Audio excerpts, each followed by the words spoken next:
Bonjour, je vais vous présenter La fille parfaite de Nathalie Azoulay, parue chez POL.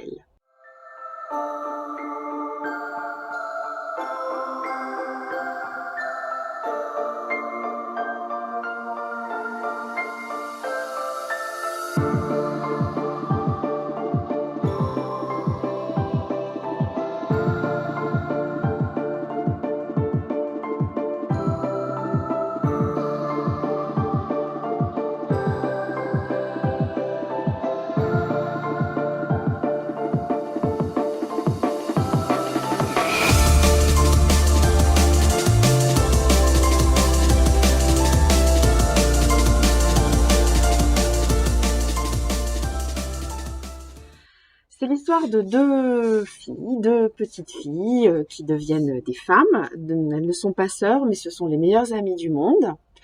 Il s'agit d'Adèle, qui est issue d'une famille de mathématiciens, tout du moins son père, puisque sa mère est une femme assez effacée, assez fade. Et Rachel, la narratrice, qui est issue d'une famille de littéraires, qui adore le débat, très vivant, voilà. Donc Rachel raconte, et qu'est-ce qu'elle raconte? Le suicide par pendaison d'Adèle, à l'âge de 46 ans. Et donc elle va, au cours de ce roman, se remémorer leur amitié lorsqu'elles étaient petites, leur rivalité aussi, leur compétition intellectuelle entre les maths et la littérature, et puis leurs années de jeunes filles, de femmes, les éclipses de leur amitié. On y voit surtout une Rachel qui se cherche, qui se met à faire des mathématiques par amitié amour pour Adèle, et puis qui va peu à peu trouver sa voie toute seule. Elle ne se mariera pas, elle aura un enfant par procuration à travers Adèle, mais bon gré mal gré, elle aura fait son chemin.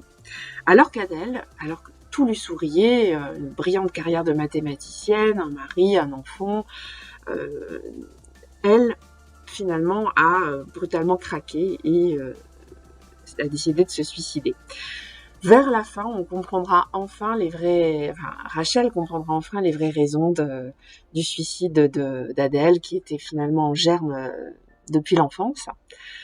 C'est un très beau roman qui traite du rapport père-fille d'abord, du rapport d'Adèle à son père, du rapport qu'on a dans l'amitié, amitié-rivalité, et puis de la place des femmes dans la société et du mal qu'elles ont aussi à se faire une place dans le monde des sciences. C'est écrit donc du point de vue de Rachel, avec pas mal de discours indirects libres et sous la forme d'un long monologue de Rachel. Je vais vous lire un petit extrait. Sur 33 ans d'amitié, 10 ans c'est un bail. Plus qu'une banale éclipse qui venait s'ajouter à toutes les interruptions précédentes, de quoi définitivement prouver l'intermittence de nos cœurs. Si on avait dû élever une stèle à notre histoire, on y aurait gravé dessus les dates 1988-2021, avec un tiret trompeur qui en contenait plusieurs, mais tant de discontinuité révélait aussi un ciment. Dans la distance et dans l'absence, Adèle et moi, on continuerait à se talonner, sur la terre comme au ciel. Je vous souhaite une excellente lecture.